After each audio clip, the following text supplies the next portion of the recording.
누가복음 15장 11절에서 20절까지입니다. 제가 가지고 있는 성경하고 여러분이 가지고 있는 성경하고 똑같이 있는 부분이 있지만 제가 먼저 읽을 테니까 한 절씩 교독해서 읽도록 하겠습니다. 또 이르시되 어떤 사람에게 두 아들이 있는데 작은 아들이 아버지에게 말하기를 아버지 조상하며 저에게 그런 은혜를 주십시오 했다. 그래서 아버지는 하나님을 두 아들에게 나누어 주었다. 그 며칠이 안 되어 둘째 아들이 재물을 다 모아가지고 먼 나라에 가 거기서 호랑방탕하여 그 재산을 낭비하더니 그가 모든 것을 거짓을 때에 그 지방에 크게 흉년이 들어서 그는 곤핍하게 되었다.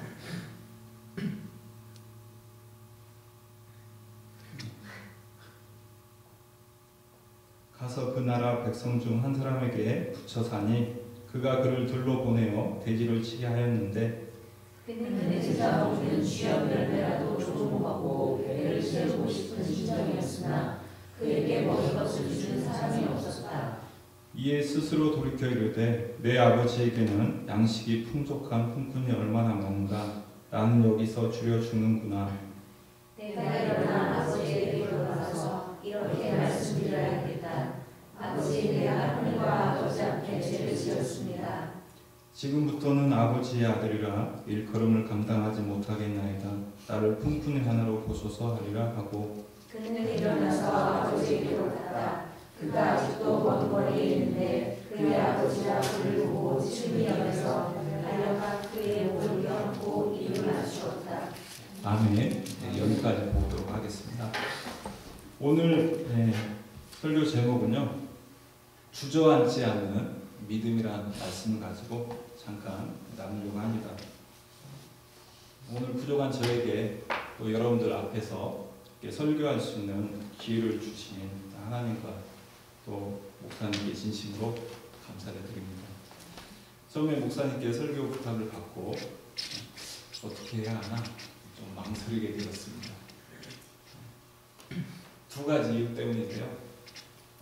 제가 아직 여러분들의 그런 영적인 수준을 잘 모르고 또 아멘교회가 어떻게 나아가고 있는지 잘 모르기 때문에 망설이고 또 한 가지 이유는 목사님이 저보다 설교를 더 잘하시기 때문에 제가 많이 부담을 느껴서 고민을 했습니다. 하여튼 제가 여기 와서 예배를 많이 드리지 않았지만 여러분들은 정말 행복한 성도들 같습니다. 왜냐하면 말씀을 바르게 전하시는 목사님 밑에서 또 예배를 드리고 또 여러분들의 의견들을 잘 들어주시는 또 목사님과 함께해서 여러분들을 볼 때마다 참 행복한 성도구나 그걸 제가 느꼈습니다. 여러분들 인생 중에서 그때만 생각하면 너무 행복해서 다시 한번 살아보고 싶은 때가 있다면 그때는 언제입니까? 지금입니까? 네.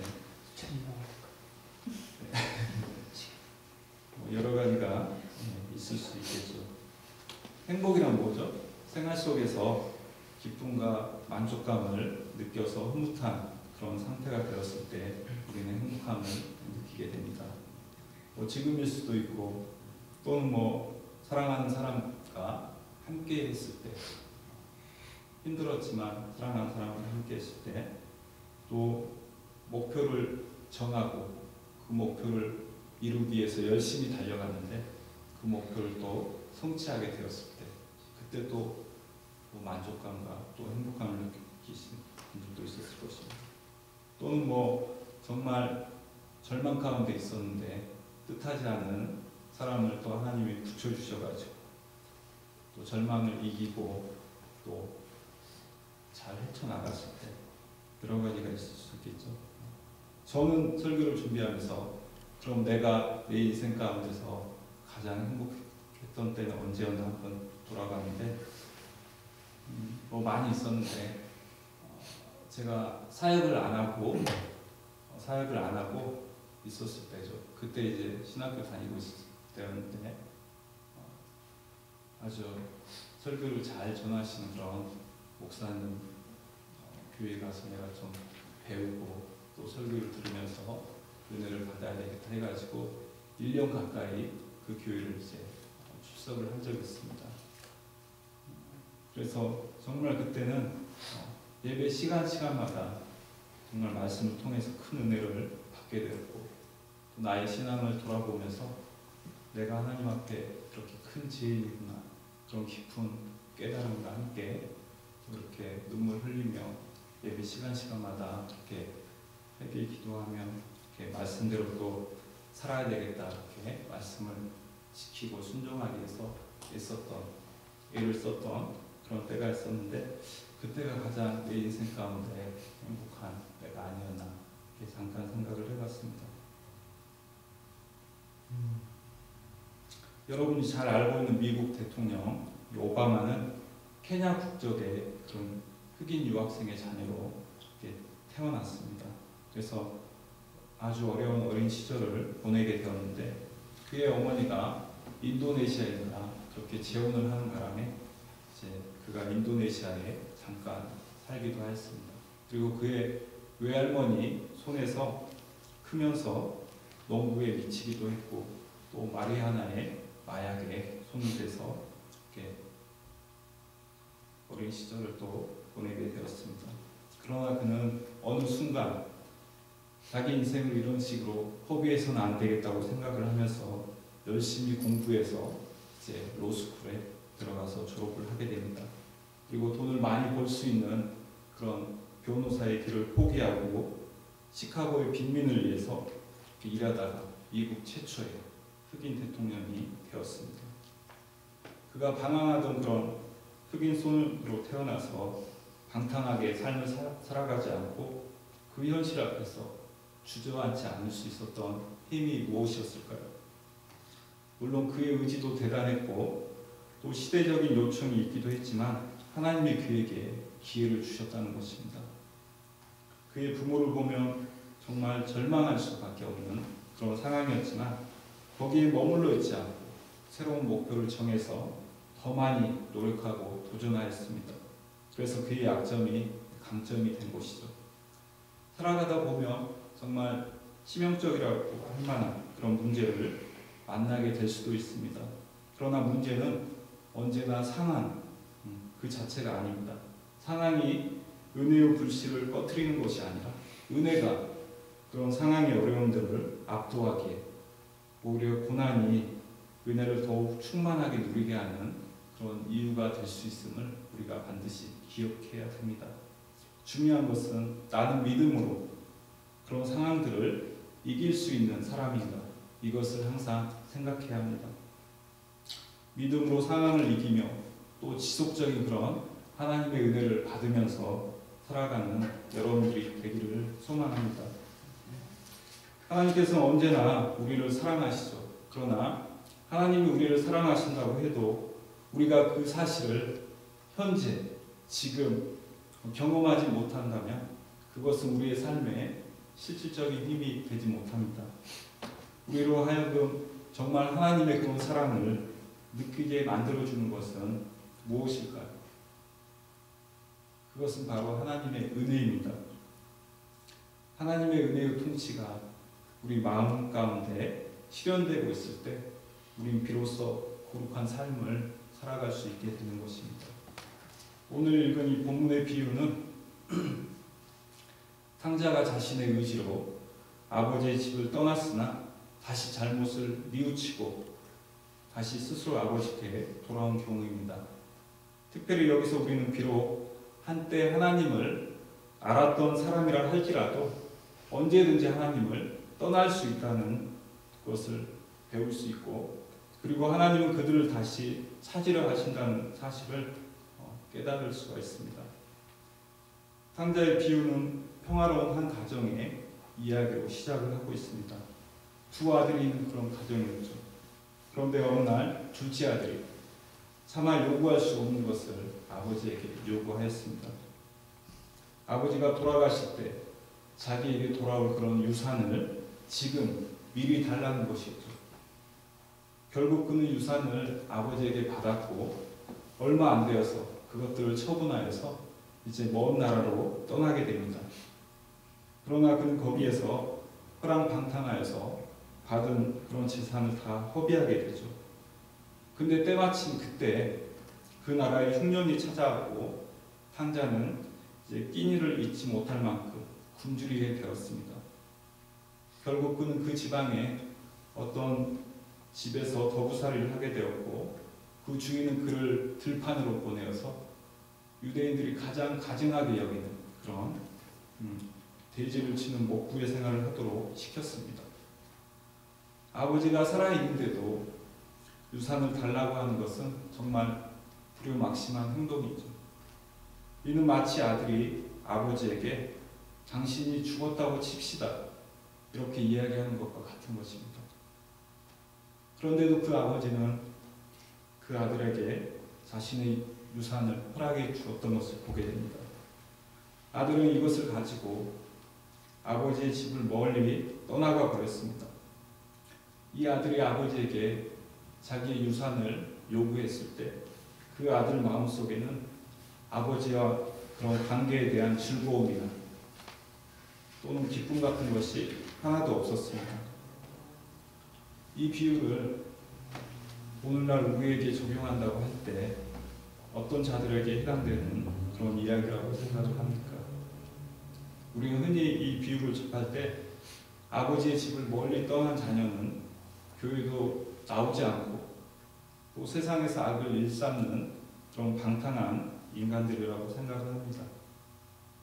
그러나 아버지의 품을 멀리 떠난 방탕은 단지 교회와 그런 몸의 거리가 아니라 하나님과 마음의 거리가 아닐까 생각을 해봅니다. 이는 여러분이 매주일 교회에 출석하여서 예배를 드려도 마음으로는 얼마든지 아버지의 집을 멀리 떠난 탕자일 수 있다는 사실을 보여주고 있습니다. 아버지의 집을 멀리 떠난 탕자는 그가 평소에 살아보고 싶었던 그런 삶을 살았습니다. 그것을 어떻게 알 수 있냐고요? 그가 제일 먼저 한 일을 보면 알 수 있습니다. 그것은 아버지의 간섭이 없는 그런 자기 만족을 위한 삶을 살았습니다. 그는 그렇게 삶으로써 자신이 행복해질 수 있을 것이라고 믿었습니다. 아버지의 집을 멀리 떠난 그가 제일 먼저 한 일은 성경에서 보여주듯이 허랑방탕한 삶을 사는 것이었습니다. 그것은 아버지 집에 있을 때부터 살아보고 싶었던 그런 삶이었습니다. 그리하여서 그는 집을 떠난 지 얼마 못 되어서 아버지께 미리 받은 그런 유산을 모두 허비해 버린 것이죠. 그가 방탕하게 사는 동안에는 그런 육신의 쾌락 속에서 아버지의 집도 또 아버지도 생각나지 않았습니다. 집을 떠난 그런 마음의 외로움이나 또 이국의 소름도 느낄 겨를이 없었습니다. 왜냐하면 육체의 향락에 빠질 수 있는 그런 충분한 자원이 그에게 있었기 때문입니다. 이것을 보면서 우리는 한 가지 교훈을 얻을 수 있는데요. 그것은 마음으로 하나님 아버지를 떠난 인간이 선택할 수 있는 다른 삶이란 없다는 것입니다. 신자가 마음으로 하나님을 떠나게 되면 그것은 곧 허랑방탕한 삶의 시작이 되는 것입니다. 그러면 여러분 중에서 어떤 사람은 이렇게 묻고 싶을 수도 있을 것입니다. 내가 허랑방탕하다고요? 매주일 예배에 출석하고 11조 헌금과 또 감사헌금을 매일 잊지 않고 하고 있고 또 교회 봉사도 제 몫은 감당합니다. 물론 나에게 하나님에 대한 뜨거운 사랑이 있느냐고 묻는다면 자신 있게 대답할 수 없습니다. 그렇지만 나는 결코 도덕적으로 그렇게 허랑방탕하지 않습니다. 나는 이 탕자와 같은 그런 사람이 아닙니다. 그렇게 물 수도 있습니다. 그렇지만 엄밀한 의미에서 말하자면 하나님과 그런 올바른 관계를 떠난 모든 것이 방탕인 것이죠. 그리고 하나님께서 주신 그런 자원들을 원래 목적대로 사용하지 않는 것이 방탕한 삶입니다. 하나님께서 우리에게 육체의 생명을 주셨습니다. 주시니가 다시금 그 생명을 거두시고 또 부르실 때 우리의 인생은 마감하게 되는 것이죠. 지금 이 순간에도 하나님께서는 수많은 사람들을 불러가고 있습니다. 우리가 살고 있는 오늘은 그들이 그렇게 살고 싶어 했던 내일입니다.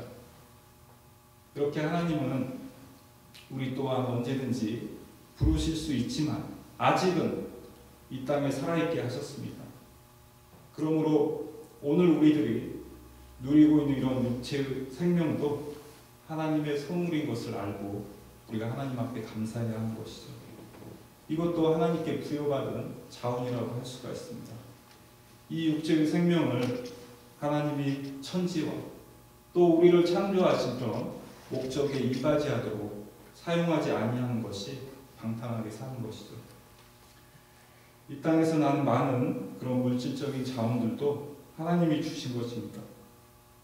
하나님께서는 이것들을 주신 것은 그것을 가지고 하나님만을 섬기고 또 그분을 즐거워하게 하기 위해서 우리에게 주신 것들입니다.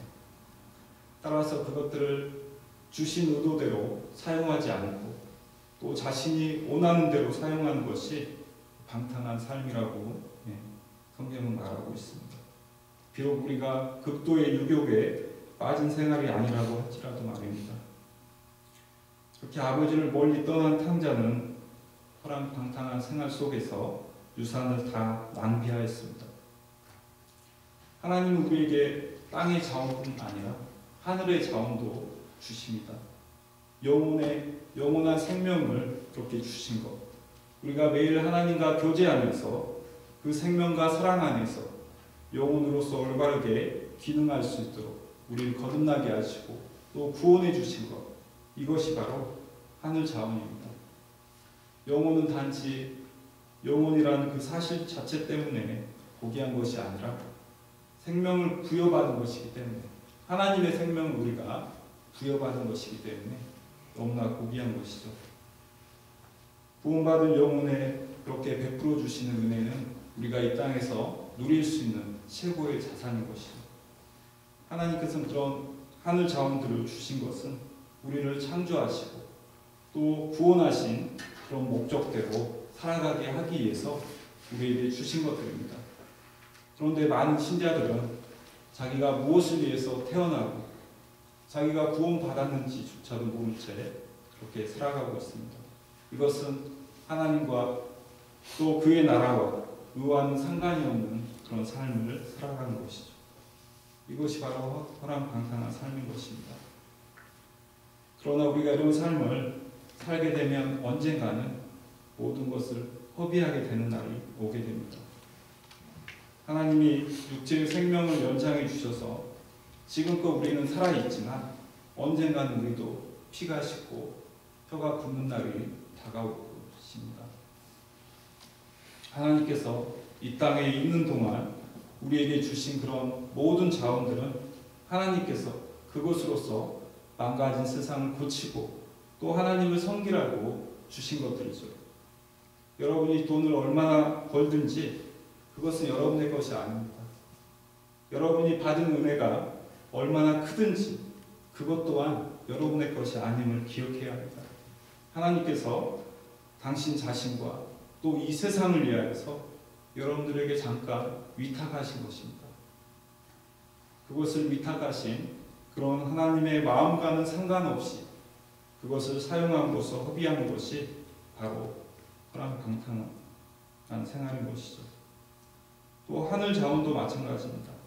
하나님께 우리가 충만한 은혜를 받아도 이웃을 위해서 우리가 희생하고 또 그들을 섬기기 위해서 무릎을 꿇고 또 눈물을 흘리는 그런 섬김이 없을 때 그 은혜는 금방 부패해버리고 또 변질되어 버립니다. 그리고 은혜의 공급은 더 이상 그에게 주어지지 않을 것입니다. 많은 성도들이 은혜를 부어달라고 기도합니다. 하나님이 이렇게 생각하실 것 같아요. 은혜 받으면 뭐 하려고 은혜를 그렇게 달라고 하냐. 은혜 받으면 어디에 쓸 건데.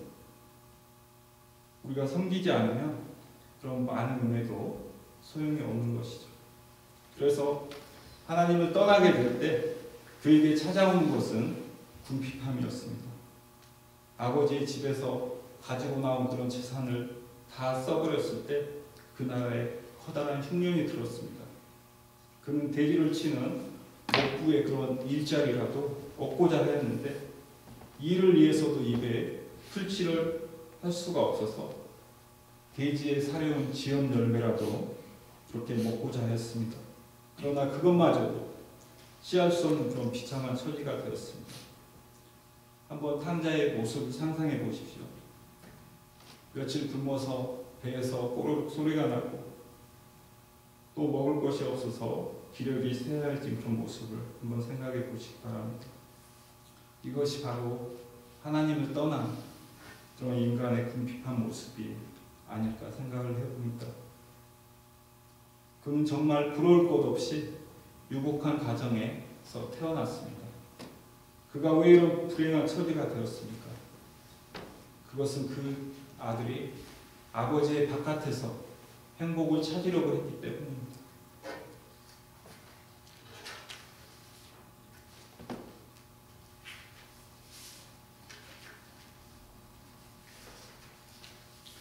지금도 마찬가지라고 생각을 합니다.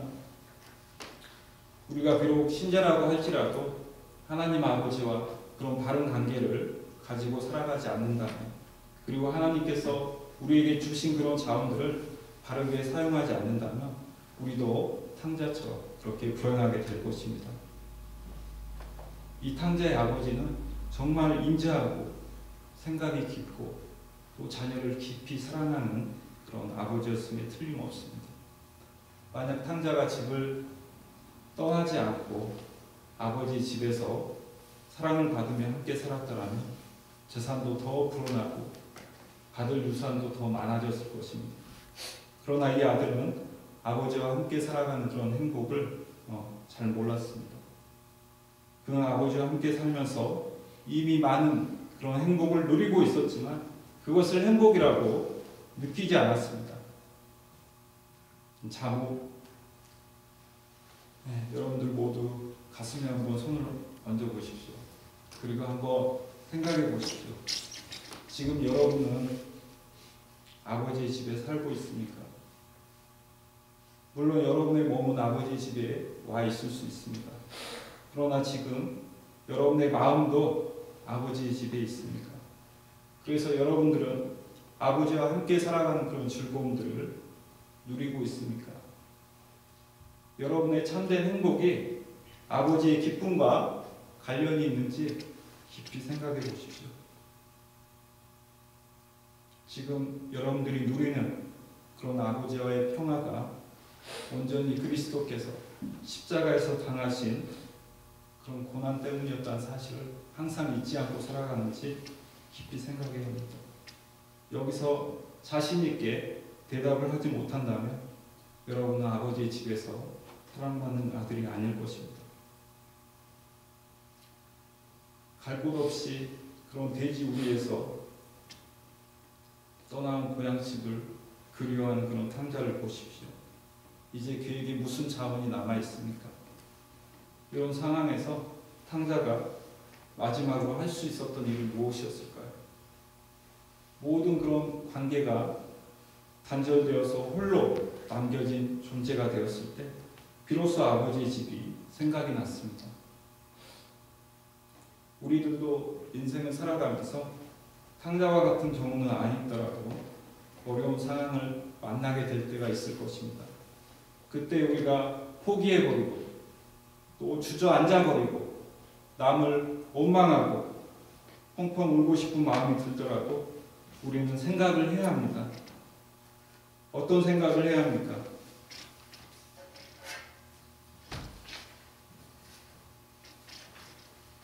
이 탕자처럼 좋았던 때, 행복했던 기억들, 자신이 있어야 할 자리가 어디인지를 생각을 해야 한다는 것이죠. 기독교에서 가장 중요한 그런 용어가 있다면 바로 회개가 아닐까 생각을 해봅니다. 이 회개라는 것은 자기가 잘못된 위치에 있다는 것을 깨닫게 되었을 때 바른 위치로 돌아가는 그런 결단을 내리는 것입니다. 보면 사람은 자신이 비참한 상태에 있다고 해서 다 회개하는 것은 아닌 것 같습니다. 아무리 비참한 상태에 있어도 깨닫지 못하는 사람은 절대 회개하지 않습니다. 하지만 이 탕자는 생각을 하게 되었습니다. 바로 아버지의 집에는 모든 것이 풍성하다는 것을 그는 생각을 했던 것이죠. 그래서 17절에서 이렇게 말씀하고 있습니다. 이에 스스로 돌이켜 이르되 내 아버지에게는 양식이 풍족한 품꾼이 얼마나 많은가. 나는 여기서 주여 죽는구나. 아버지의 집에는 양식이 풍족하고 또 많은 품꾼들이 있었는데 그 품꾼들 중에서 자기처럼 굶주린 사람은 한 명도 없다는 것을 탕자는 깨닫게 되었습니다. 아들은 자기가 아버지의 집을 뛰쳐나가며 행복할 줄 알았는데 실상 아버지의 집에 있는 그런 품꾼들보다도 더 비참한 모습이 되었습니다. 우리 마음속에 성령이 임할 때 가장 먼저 나타나는 현상이 있는데 그것은 자기가 얼마나 하나님 앞에서 비참하고 병든 모습인가를 발견하게 되는 것입니다. 또 한 가지 이 탕자가 깨달은 것이 있는데 그것은 자기가 아버지에게 행했던 것이 죄였다는 사실을 깊이 깨닫게 되었습니다. 그래서 18절에서 이렇게 말씀하고 있습니다. 내가 일어나 아버지께 가서 이르기를 아버지 내가 하늘과 아버지께 죄를 지었사오니. 왜 이 아들은 하늘과 또 자기의 육신의 아버지께 죄를 지었습니까? 사실 하나님은 이 아들을 아버지의 지도 아래 두셨습니다. 그는 겸손하게 아버지의 교훈을 따랐어야 합니다. 하나님은 아버지를 통해서 아들을 가르치고 또 통제하셨습니다. 그러나 이 아들은 하나님을 인정하지 않았기 때문에 아버지도 인정하지 않았습니다.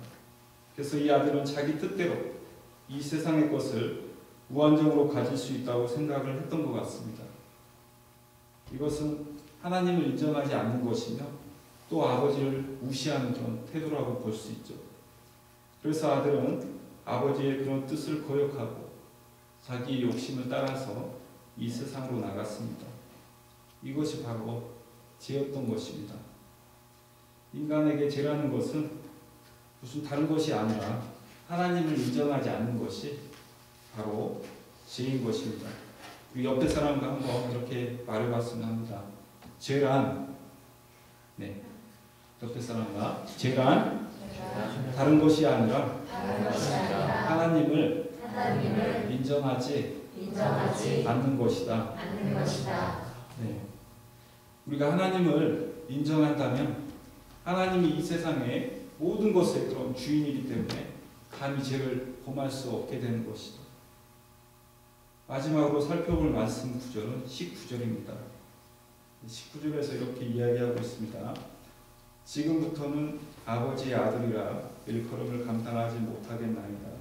나를 품꾼의 하나로 보소서 하리라 하고. 탕자는 이처럼 자신의 죄를 깨닫고 나자 한없이 겸비한 심령이 되었습니다. 지금부터는 아버지의 아들이라 일컬음을 감당치 못하겠나이다. 나를 그냥 품꾼의 하나로 보소서라고 그렇게 말하고 있습니다. 탕자의 이 고백은 얼마나 놀라운 변화입니까? 이 말은 곧 탕자의 마음에 담긴 이런 고백입니다. 저를 아버지의 아들이라고 부르셔도 저는 그것을 도저히 받아들일 수 없을 정도로 자격이 없는 아들입니다. 다만 저를 아들이 아니라 아버지의 집에 있는 그런 수많은 품꾼 중 한 사람으로 여겨주십시오. 그렇게 해주신다면 저는 아버지의 집에서 하인처럼 일하면서 먼 발치에서나마 아버지를 바라보며 즐거워하겠습니다. 이런 고백의 말씀입니다. 탕자는 자기가 있어야 할 자리를 떠나 비참하게 된 자신을 보았습니다. 그리고 이렇게 하늘과 아버지에게 죄를 지은 것을 부끄러워하고 마음 아파하게 되었습니다. 아버지와 그런 관계를 그리워하는 마음이 들었습니다. 품꾼이 되어서라도 아버지의 집에서 살면 좋겠다고 그렇게 생각을 했습니다. 그런 사랑의 아버지와 같이 살 수만 있다면 말입니다. 그리고 당장 더 이상 고민하지 않고 주저하지 않고 아버지의 집을 향하게 됩니다. 오직 돌아가야 할 그런 고향집과 또 회복해야 할 아버지와의 관계만을 생각하였습니다. 그에게 거미줄 같은 그런 조그만 믿음이 남아있었기에 그는 삶을 마감하는 그런 악한 생각을 하지 않고 믿음으로 상황을 이겼던 것이죠. 부디 여러분들도 어떤 상황을 만나게 되더라도 예수님을 바라보고 또 아버지를 생각할 수 있는 그런 은혜의 삶, 또 믿음의 삶을 사시는 아멘교회 성도님들이 다 되시기를 간절히 바라고 소망합니다. 한번 기도하겠습니다.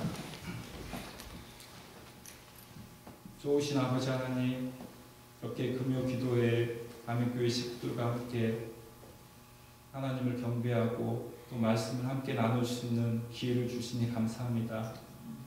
주님의 마음을 가지고 우리가 이 세상에서 또 하나님이 우리에게 원하시는 그런 목적대로 살아갈 수 있도록 더 말씀을 보게 하여 주시고 또 기도로 하나님과 호흡하며 살아갈 수 있도록 도와주시길 원합니다. 우리가 이곳에서 신앙생활 하는 동안 또 하나님이 이 땅에 우리를 남겨주신 동안 하나님께 이바지할 수 있는 그런 하나님의 사랑받는 자녀들 될 수 있도록 인도하여 주시길 원합니다.